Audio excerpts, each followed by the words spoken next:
Noong umaga ng August 1874, mahigit sa 150 taon na ang nakakalipas, si John A. Randolph, isang illustrator. Ang trabaho niya noon ay taga-drawing at taga-sketch sa Harper's Weekly Magazine. At nung umaga na yon ay naglalakbay siya sa Lake City, Colorado papunta sa kabilang bayan dahil nga sa tawag ng trabaho. At habang naglalakbay siya nung umaga na yon, mula sa malayo ay may nakita siyang maliit na bahay.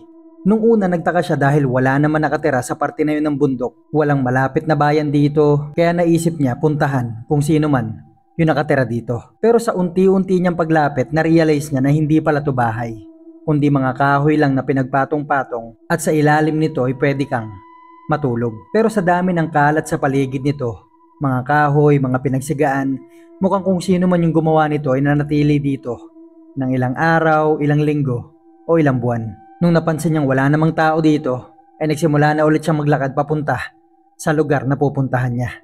Pero nakakailang hakbang pa lang siya papalayo dito ay nagsimula na siya makaamoy ng napakasangsang na amoy. Kaya naman sinubukan niyang maglakad-lakad para hanapin kung saan nagsisimula yung amoy na yon. At dito, siguro mga 100 talampakan yung layo mula sa kinatatayuan niya, ay may nakita siyang mga patay na hayop. Mukhang ilang pirasong hayop yung nakakalat dito. Kaya naman, nilapitan niya. At sa unti-unti niyang paglapit, nung nasa 20 talampakan na lang siya, ay hindi na siya nakagalaw sa kinatatayuan niya. Dahil doon niya lang napansin na hindi pala mga hayop yung mga to, kundi mga bangkay ng mga tao. Pero naalala niyang napakalayo pa ng tatakbuhin niya bago siya makahingi ng tulong. Kaya't ang ginawa niya, nilakasan niya yung loob niya. Naglakad siya pabalik dun sa mga bangkay. Umupo siya sa harap ng mga to at nagsimula siyang mag-drawing.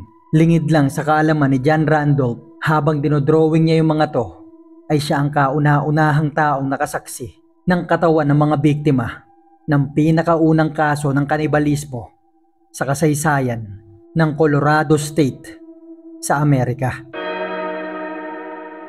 At para naman sa mga viewers na nag-message na sa Facebook page natin, mga o-order ng merch ng channel na to, ay hinihintay ko pa yung idolize nyo, mga stickers, pin, freebies. At pag natapos ko na yung mga yan, ay kukunin ko na yung mga orders nyo. Sisikapin kong magawan lahat ng mga o-order. Kaya kung may mga o-order pa ngayong buwan, ay mag-message na kayo sa Facebook page para isang gawaan na lang.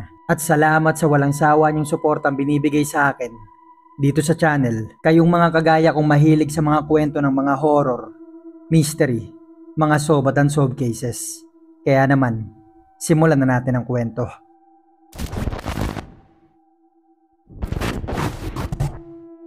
Noong April 1862, si Alfred Packer, 20 taong gulang siya noong mga taon na to, ay nagsikap na makapasok sa US Army. Nakapasa naman siya dito, nagawa niya lahat ng mga requirements. Ang kaso nga lang, wala pang 1 taon ay na-discharge siya o natanggal siya dito dahil palagi siyang inaatake ng epilepsy. Imbis na makatulong ay naging alagain siya dito, kaya naman tinanggal na lang siya. Pinanganak si Alfred noong January 21, 1842 sa Pennsylvania. Mula dito ay kung ano-anong mga trabaho ang pinasok niya. Naging hunter siya, naging tindero, naging mananahe, naging tagabantay, naging tour guide.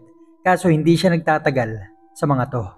Palagi siyang tinatanggal ng mga boss niya. Dahil palagi siya may nakakaaway, mainit palagi ang ulo niya, bukod pa dyan, ay palagi nga siyang inaatake ng epilepsy. Palagi niya rin nakakaaway sino man ang mga kasama niya sa trabaho. Dahil nagnanakaw daw to, ubod ng sinungaling. Kaya't ang ginawa niya ay nagpalipat-lipat na lang siya ng tirahan. Hanggang sa mula sa Pennsylvania ay nakarating na siya sa Utah. At dito ay nagtrabaho siya bilang isang minero, gold prospector, na noong mga taon na to, 1863 hanggang 1873, ay ito ang pangunahing trabaho ng mga lalaki sa Amerika, na kung saan pagiging sakim at pagiging desperado ang pangunahin ding mga ugali ng mga tao. Hanggang noong November 1873 ay nabalita sa kabuuan ng bansa ang kakulangan ng mga minero at gold prospector sa Colorado State. Dahil sa dami na rin ng mga lupang pwedeng hukayin dito. At dahil sa balita at usap-usapan na yan, mga tao sa iba't ibang lugar ay nagsimulang magsipaglakbay papunta sa Colorado. Hanggang sa narinig na nga ni Alfred Packer na may mga lalaking naghahanda papunta na nga sa Colorado mula sa Utah. Sa pagtatanong-tanong niya ay nakilala niya si Israel Swan na kung saan sasama din pala sa pagpunta sa Colorado. At sa pagtitipon-tipon at pag-uusap-usap nila ay nakabuo sila ng mahigit sa 20 mga lalaki na maglalakbay na tinatawag na McGrew Party. Tandaan natin, buwan ng Nobyembre yon taong 1873. Buwan kung saan papasok na ang panahon ng taglamig o winter. Kaya naman alam nilang magiging mahirap to. Lalo na't mula sa Utah papuntang Colorado ay ilang mga bundok ang kailangan nilang tawirin.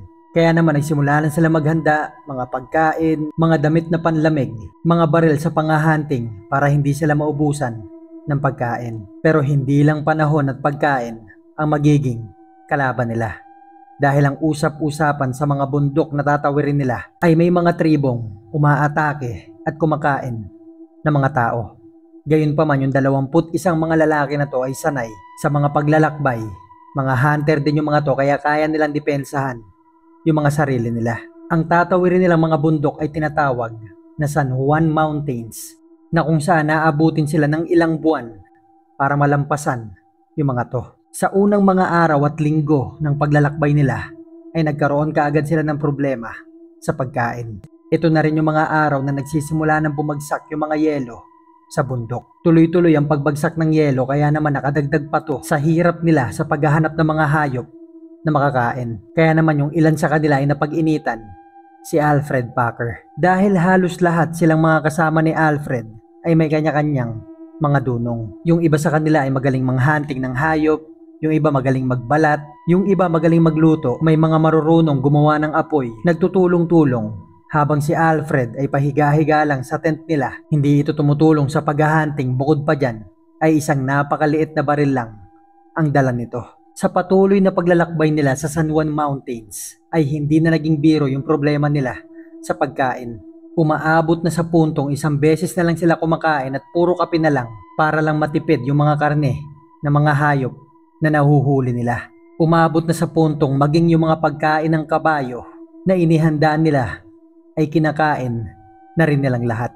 Hanggang sa nagsalita si Alfred Packer na mali daw yung dinadaanan nila. May alam daw siyang daanan na kung saan mapapabilis daw yung paglalakbay nila at makakarating kaagad sila sa Breckenridge, Colorado. Marami sa kanila ang hindi naniniwala sa sinasabi ni Alfred. Pero nung sinabi niya naging tour guide na siya minsan, yung ilan sa kanila ay nagsimula ng maniwala. Kaya naman sinubukan nilang sundan yung sinasabing daan ni Alfred at sa paglipas ng ilang mga araw ay napansin nilang umiikot-ikot lang pala sila sa ilang mga bundok. Kaya naisip nung ilan sa mga lalaki na patay na lang si Alfred. Bukod sa hindi ito nakakatulong ay nakakaperwisyo pa ito sa kanila. Pero naawa naman sila dito kaya naman pinagpatuloy na lang nila yung pagsunod sa mapa na hawak nila. Natapos yung buwan ng Nobyembre at Disyembre nang hindi man lang nila nalalaman kung nasaan na sila, gaano pa sila kalayo, bukod pa dyan ay kung saan sila dapat dumaan. Nagsimula na naman magsalita si Alfred na alam niya daw kung saan dapat dumaan pero hindi na siya pinakinggan ng mga to. Sa patuloy na paglalakbay nila sa San Juan Mountains ay dumating na sa puntong kinailangan na nilang kainin yung mga dala nilang kabayo. Na yung mga to ang nagbibitbit ng ilan sa mga importante nilang gamit sa pagmimina. Kaya naman napilitan silang iwanan na rin yung ilan sa mga gamit nila.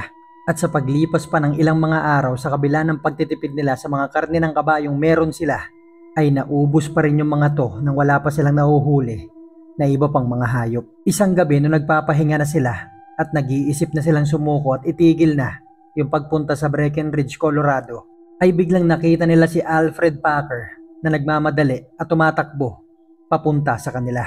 Ang sabi nito ay may nakita daw siya mga bahay sa baba ng bundok. Yung iba may mga tao pang hindi naniniwala sa kanya pero may iilang sumama kay Alfred para kumpirmahin kung totoo ba yung sinasabi nito. At mula sa taas ng bundok kung saan sila nagpapahinga ay nakita nga nila sa baba na mayroong mga ilawan dito, mga apoy at mga bahay sa paligid. Kaya naman tinawag na nila lahat ng mga kasamahan nila at sama-sama silang naglakbay pababa ng bundok. Sa unti-unti nilang paglapit dito ay nagsimula nilang mapansin na may iilang mga taong nakabantay sa paligid ng mga bahay na sa itsura ng mga to ay mukhang parte sila ng isang tribo. Ibig sabihin, yung mga bahay na yon ay kampo ng isang tribo sa kabundukan na yon. Dito ay nagsimula na silang mapaisip kung lalapit ba sila dito para humingi ng tulong. Dahil hindi nila alam kung paano sila itatrato ng mga to. Naisip nilang baka ituring sila ng mga tong nangihimasok sa teritoryo nila. Pero noong mga oras na yon ay desperado na sila makahanap ng tulong. Dahil kung hindi ay mamamatay sila sa lamig at gutom. Sa unti-unti nilang paglapit sa mga bantay sa mga bahay na yon, dala-dala nila yung takot sa posibilidad na pwedeng mangyari. Pero ano pa man na maging reaksyon ng tribo na to, ay nakahanda na silang harapin to. Hanggang sa paglapit nila sa mga to, ay pinahinto lang sila sa paglalakad. Sa tuwa naman nila, ay nakakapagsalita ng Ingles yung mga to. Pinatawag ng mga to yung chief nila, at paglipas pa lang ng ilang segundo ay lumabas na ito, isang napakalaking tao na tinatawag na Chief Ouray. Si Chief Ouray ang tinuturing na pinakamabait na leader ng isang tribo sa Colorado noong mga taon na to, na siyang nagpaluwag sa mga dibdib nilang lahat. Ipinaghanda sila ng napakaraming pagkain ng mga to. Binigyan din sila ng lugar na matutuluyan, mga kumot, mga damit panglamig na siyang ginagamit ng tribo nila. Dito ay nalaman ni Chief Ouray sa pagkikwento-kwentuhan nila, yung grupo nila Alfred Packer ay tinatawag nga na mag-group party na pupunta sa Breckenridge, Colorado para magtrabaho bilang minero na umaasa sa pag-unlad na magiging buhay nila. Ang sabi ni Chief Ouray ay magpalipas muna sila ng taglamig o winter doon sa kampo nila, dahil kung pipilitin nilang maglakbay ngayon ay magiging isa itong tiyak na kamatayan dahil sa kapal ng yelo na dadaanan nila na umaabot ng 6 na talampakan. Sa paglipas ng ilang mga araw ay patuloy lang silang tinutulungan ni Chief Ouray at ng mga tribo niya. Pinagtayo sila ng sarili nilang maliliit na bahay. Tinutulungan din sila sa pangahunting, kaya naman hindi sila inaabot ng gutom. At kasabay din ng mga araw na to yung pagtaas ng pagkainip ni Alfred Packer na makarating na sa Breckenridge. Panay ang kwento at reklamo ni Alfred bakit hindi pa daw sila umalis. Maghanda na lang sila ng napakaraming pagkain dahil pag di pa sila umalis ngayon, baka hindi na nila maabutan yung mga gintong pwede nilang makuha doon sa lugar. At hanggang nung February 9 taong 1874 na to, ay napagpasyahan na nga ni Alfred na umalis na. Patuloy siyang pinipigilan ni Chief Ouray na bagaman mahigit 100 kilometro na lang ang lalakbayin nito, ay masyado pa ring malamig para maglakbay. Pero ang sabi ni Alfred, kung wala sasama sa akin, haalis ako mag-isa. At baka pagdating nyo dun, ay mayaman ako. Hanggang sa nagsalita si Israel Swan, yung unang kakilala ni Alfred doon sa grupo na yon, nasasama daw siya. Teenager lang si Israel Swan. Malakas ang pangangatawan nito at may sarili pa siyang rifle. Nung nagsalita na si Israel na sasama siya, ay may iilang mga lalaki na rin ang nagpasya na sumabay na sa kanila. 5 lalaki ang nagdesisyong sumama kay Alfred.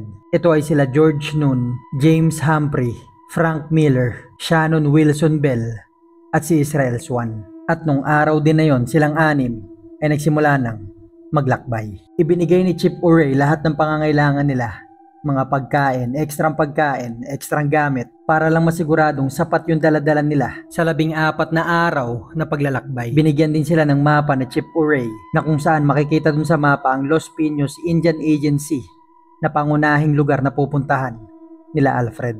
Yung 15 kasama naman nila Alfred ay nagpasya na lang magpaiwan sa kampo ni Chief Ouray, at pagkatapos na lang ng taglamig sila magpapatuloy. Hanggang noong April 16, 1874, 65 araw ang nakakalipas, ay makikita si Alfred Packer na pasuray-suray papasok sa Los Pinos Indian Agency at nakikiusap itong nangihingi ng pagkain at ng tubig. Agad naman nila itong tinulungan, pinakain nila to at pinainom. Ang kaso nga lang, sinusuka niya lang. Sa paglipas ng mga oras ay ilang beses nila itong pinapakain, pero paulit-ulit niya rin itong isinusuka. Hindi tuloy nila alam kung paano nila to tutulungan. Hanggang sa nagsimula na itong makapagsalita ng maayos. Ang sabi nito ay parte nga daw siya nung McGrew Party mula sa Salt Lake City sa Utah papunta sa Breckenridge. Ang sabi niya ay 21 silang magkakasama. Yung 15 sa kanila ay nagpaiwan sa kampo ng tribo ni Chief Ouray, habang siya naman, si Alfred, at yung 5 niyang mga kasama ay nagpatuloy sa paglalakbay. Kaya tinanong siya ng mga tao sa Los Pinos kung nasaan yung 5 pa niyang mga kasama. Ang unang sabi ni Alfred ay iniwan daw siya ng mga to nung nagkaubusan na sila ng pagkain. Pero ang tanging tanong ng mga tao na nakarinig sa kwento nito ay kung paanong nabuhay si Alfred sa mga bundok na yon nang siya lang mag-isa anong mga kinakain niya dahil yung itsura ni Alfred ay hindi ito payat.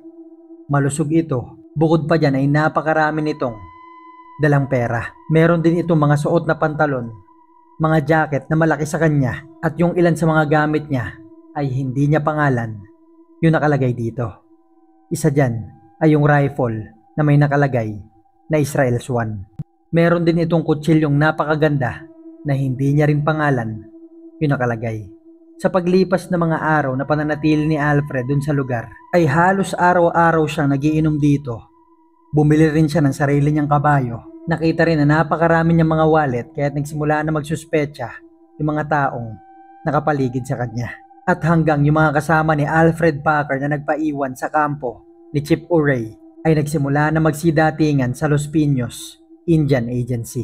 At dito ay hindi na nga maiwasan na pagkwentuhan nila na nagmula sila sa Salt Lake City sa Utah at pupunta sila sa Breckenridge at yung grupo nila ay tinatawag na McGrew Party. At dito yung ilan sa mga tao sa Los Piños ay binanggit sa kanila na yung isa sa mga kasama nilang may pangalan na Alfred ay nauna nang dumating dito. At dito ay nalaman na nga nilang si Alfred lang ang nakarating dito.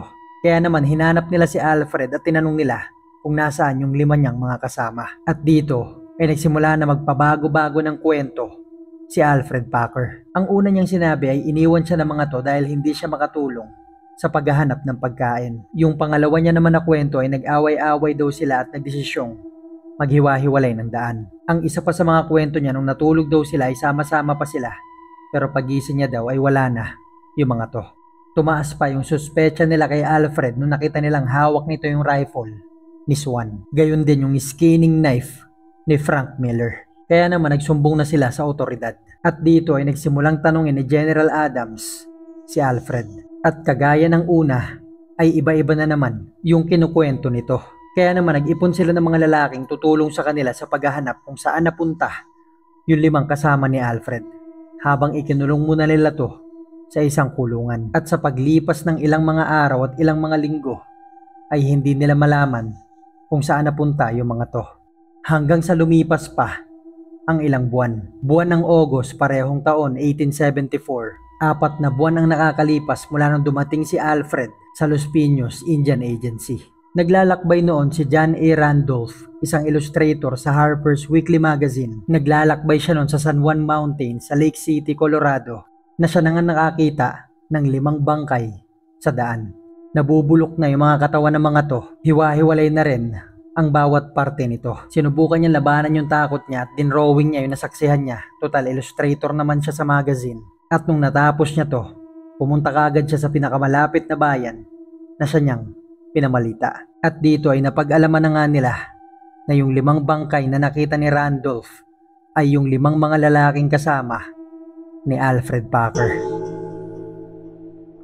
Nung una inisip ng mga tao ay namatay yung mga to sa gutom at lamig. Ang kaso nga lang nakita nilang yung ulo ni Shannon Bell ay may bakas ito ng malakas na palo. Dito na nila nagsimulang tignan yung iba pang mga katawan. At dito ay napansin nila na halos lahat ng mga to ay may mga palo sa ulo. Kaya naman binalikan nila at tinanong si Alfred Packer. Sinabi nila dito na natagpuan na yung mga kasama niya at halos lahat ng mga to ay may mga palo sa ulo. Ngayon ay sabihin na sa kanila kung ano ba talagang nangyari. At kagaya ng una ay paiba-iba na naman ito ng kwento. Hanggang sa patuloy pa nilang pagtatanong at pagpe-pressure dito ay tuluyan na ngang sinabi ni Alfred kung ano ba talagang nangyari. Ayon sa kanya, yung unang mga linggo pa lang nilang paglalakbay ay naubos na kaagad yung pagkain nila. Ang pagtataka nila 2 hanggang 3 linggo na silang naglalakad ay hindi pa rin nila nararating yung Los Piños Indian Agency. Hindi kagaya ng sinasabi ng mapang hawak nila. Sa tingin nila ay nagkamali sila ng daan kaya't sinubukan nilang bumalik. At dahil ilang araw na naman sila naglakbay ay natuluyan at nawalan sila ng pagkain. Ultimo isang rabbit na maliit ay pinaghahatian nilang 6. Ultimo dahon, bulaklak ay kinakain na din nila. At dumating na nga sa puntong nagsimula na manghina yung katawan ni Israel Swan. Lumipas pa ang ilang araw ay namatay na nga to. At habang tinititigan nila yung bangkay ni Israel Swan, wala mang magsalita sa kanila ay alam nilang pare-pareho na nasa isip nilang 5 na kainin yung laman nito. Hanggang sa lumipas pa yung ilang oras na pagtitiis nila sa gutom ay napagpasyahan na nga nilang hiwain yung katawan ng kasama nila at nagsimula nila tong kainin ng hilaw. Nagtabi pa sila ng ilan sa mga laman nito para sa mga paparating pang mga araw.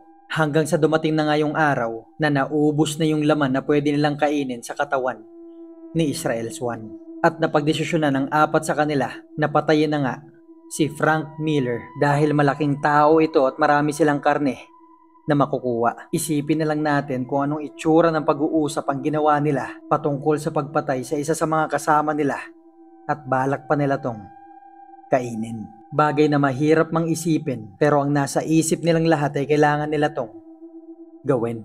Nung naubos na yung karne ni Frank Miller, ang sinunod naman nila ay si James Humphrey.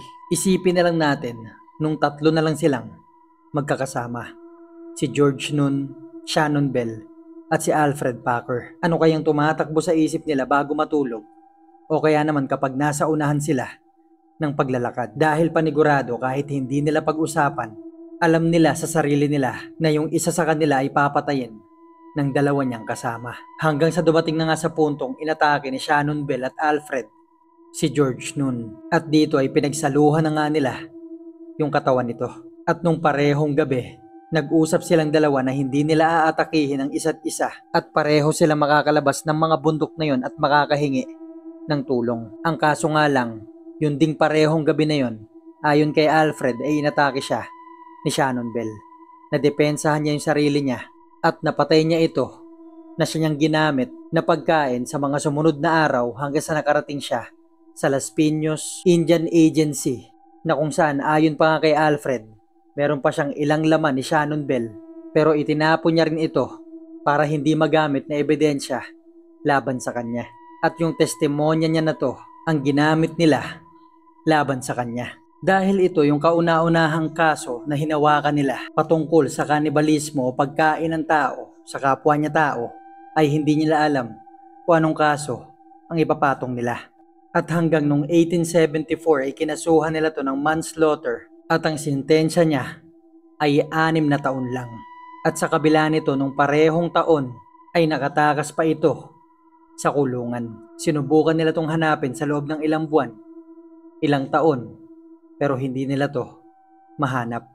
Hanggang nung March 11, 1883, 9 na taon ang nakalipas, ay may nakakilala sa kanya sa Wyoming, isa sa mga kasama niya sa McGrew Party na naiwan sa kampo noon ni Chief O'Ray, ang nagsumbong sa mga pulis. Nagtatago noon sa pangalang John Schwartz si Alfred at dito ay tuluyan na nga siyang nakulong. Nakulong siya sa loob ng 15 taon at pinayagan na siya makalaya noong January 8, 1901 at nagsimula ulit siya ng buhay sa iba't ibang lugar. Ang bali-balita ay naging vegetarian si Alfred Packer matapos nito. Matapos niya makalaya ay iniwasan niya na ulit kumain ng mga karne. Namatay siya noong April 23, 1907. Ang bali-balita dahil sa stroke. 65 years old na rin siya noong mga taon na to. Sa patuloy na pagsikat ng kwento ni Alfred ay may isang butas na nakita sa pag-amin niya. Dahil kung totoong isa-isa nilang pinatay yung mga kasama nila at ginawa nila to habang naglalakbay sila, bakit natagpuan sa isang lugar yung 5 bangkay ng 5 niyang kasama? Ang ibig sabihin lang nito ay hindi pa rin totoo yung pag-aming sinasabi ni Alfred. Ang maaaring nangyari ay pinatay niya yung mga kasama niya habang tulog yung mga to. Siguro ilang araw na itong pinag-iisipan ni Alfred at balak niya na talagang kainin yung laman ng mga kasama niya. Ang sabi pa ni Alfred sa mga kasama niya nung nakakulong pa siya, ang pinakamasarap daw na karne ng parte ng taong kinain niya ay yung laman sa dibdib ng mga kasama niya. Na ultimo maging yung mga kriminal na kasama niya sa kulungan na nakarinig ng kwento na to ay pinandirian siya. Kaya naman iwas at takot yung mga to sa kanya. Yung lugar kung saan natagpuan yung mga biktima ni Alfred ay nananatiling tourist spot pa rin sa Colorado na lugar ngayon na tinatawag na Cannibal Plateau o Dead Man's Gulch. Ang isa pang insidenteng nangyari kaya lalong sumikat yung pangalan ni Alfred Packer dahil sa lala ng ginawa niya ay may nagnakaw ng puntod niya maging nung ulo niya. Ang pangalan ni Alfred Packer ay naging Alfred Packer dahil sa maling spelling ng tattoo nito sa katawan. Dahil imbis na Alfred ay Alfred yung naitattoo sa kanya nung nasa army pa siya. Parte na ng kasaysayan ng Colorado ang pangalang Alfred Packer. Ang isa pa nga sa restaurant o cafeteria sa University of Colorado, ang pangalan ay Alfred Packer Restaurant and Grill na ang slogan ng restaurant na to ay Bring a Friend for Lunch. Sa makalipas na ilang daang taon, si Alfred Packer lang ang may kaso ng kanibalismo sa kasaysayan ng Colorado. Mag-iwan na lang kayo ng comment kung ano masasabi nyo sa kwento na to. Thank you for watching guys at magkita-kita na lang tayo sa susunod na kwento.